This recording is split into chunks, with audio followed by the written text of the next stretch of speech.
Welcome to Save As Ability, a podcast to educate and inform you about disability employment issues.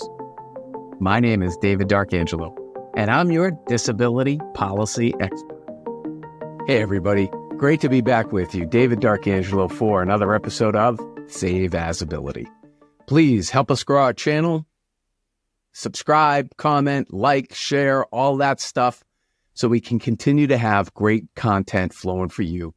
We've got an episode here today. We're going to do the top 5 reasonable accommodations. Now, of course, there's really not just 5 reasonable accommodations. There's a myriad. There's an unending list of what can be a reasonable accommodations.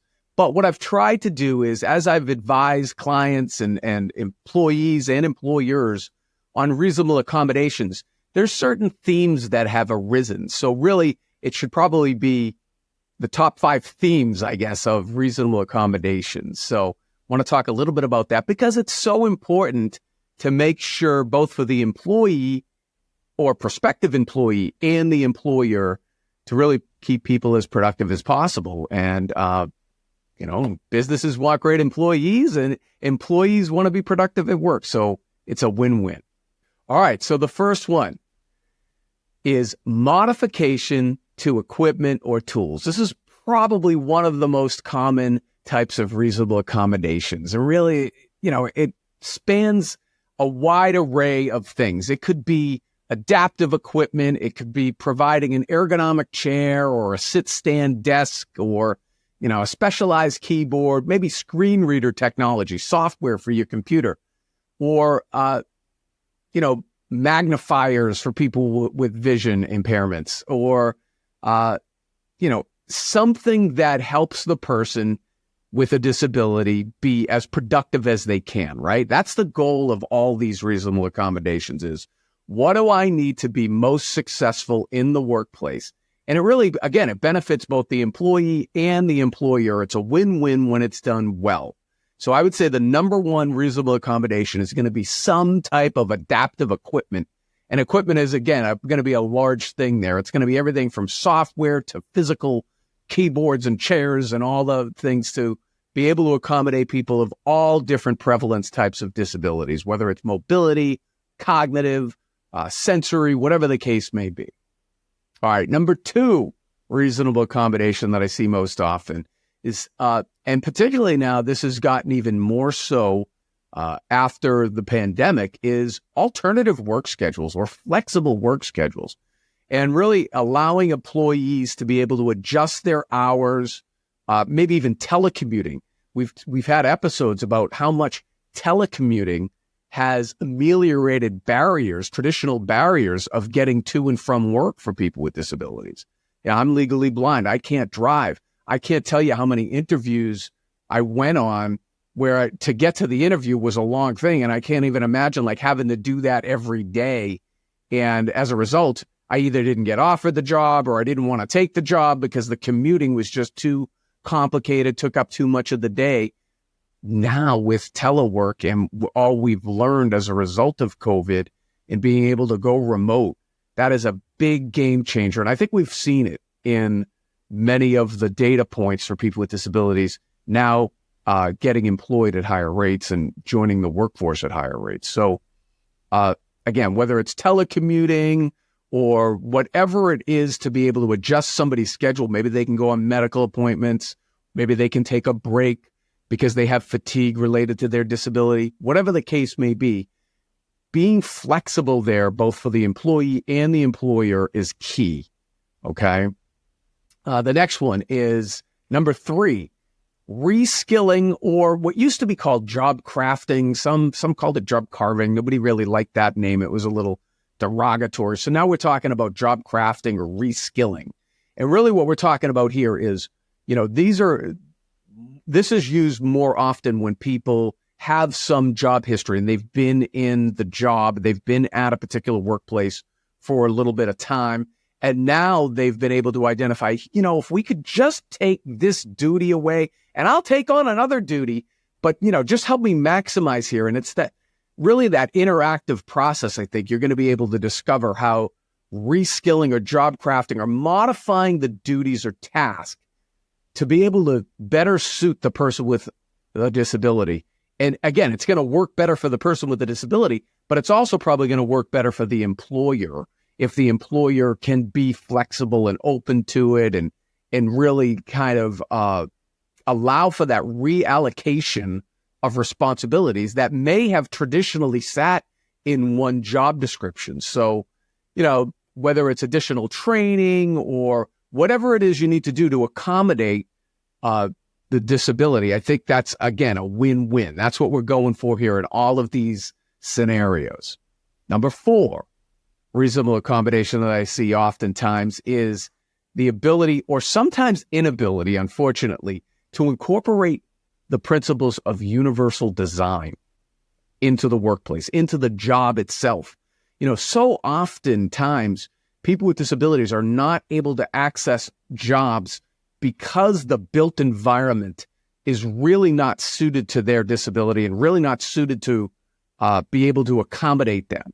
So it's really, this one's a little bit more for employer-centric to be able to retool your environment, have your environment so that it is fully accessible for people with disabilities, people of all abilities. So that physical access, whether it's a ramp, whether it's a handrail, whether it's, having enough accessible parking or, monitors that are large enough, whatever the case may be, but those universal design principles are really going to go a long way to attracting people with disabilities into your organization and getting the most productivity out of people with disabilities who are already in your organization. Again, we've talked about this in previous episodes, and we've got one coming up actually in a couple of episodes about the delineation between self-disclosure and self-identification, because there's many people in the workplaces right now that are fearful of identifying their disability. So by incorporating these universal design principles, one, you're probably going to create a better environment where they're going to say, hey, you can count me, you can identify me as a person with a disability. But also then providing them a space where they're going to be able to be more productive, because really I don't want to say need the reasonable accommodation, but by introducing the universal design, maybe the reasonable accommodation gets encapsulated that way, if you will, right? Incorporated that way. All right. And then, so number 5, what I would say, the number 5 reasonable accommodation is really just kind of making services available.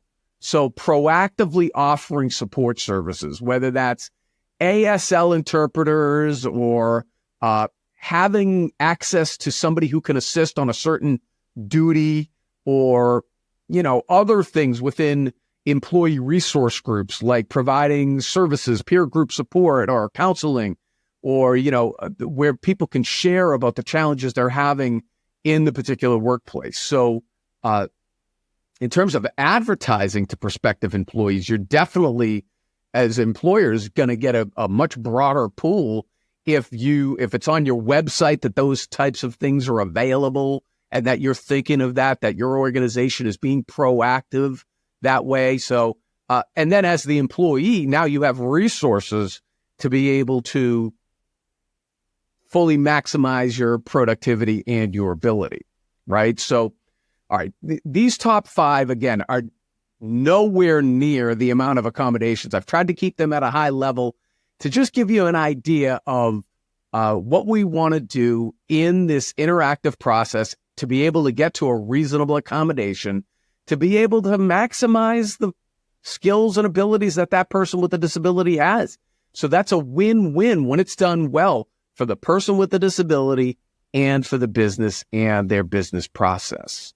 All right. So most of these are, less than $100, a couple $100. Most of these are not very expensive, or, they takes a little bit of thinking, but, that can be done. Good organizations adapt. I mean, the best organizations have a culture that is going to be able to adapt, that is going to be able to maximize all the skills and abilities that people have to offer, regardless of whatever disability they may or may not have. So I hope this was helpful. Again, I'm trying to gear this towards both prospective employees, employees, and the employer, right? It's not just one side or the other. It's both. You need employees to have employers and vice versa. So hope this was helpful. Please, this was sent in by somebody on LinkedIn made a comment at one point like, hey, Dave, talk about reasonable accommodations. If you'd like to see a topic in an episode, again, put it in the comments, send us an email. You know how to get in touch with us. But hope you enjoyed this. It's David D'Arcangelo. Say Visibility. We'll see you next time. I hope you have a great day. For more information about disability employment issues, please visit our website, disabilityemploymentsolutions.com. The Save As Ability podcast is available on Apple Podcasts, Spotify, our YouTube channel at Disability Policy Expert, or wherever you stream your podcasts. Subscribe, stream, rate, and review our shows. Your ratings and reviews help our show reach new audiences. Produced by Pod Pro Entertainment. Save As Ability lives within a network of podcasts located at podproentertainment.com. #TheNewRadio. Again, my name is David D'Arcangelo, and I'm your disability policy expert. Until next time, thank you. I hope you have a great day.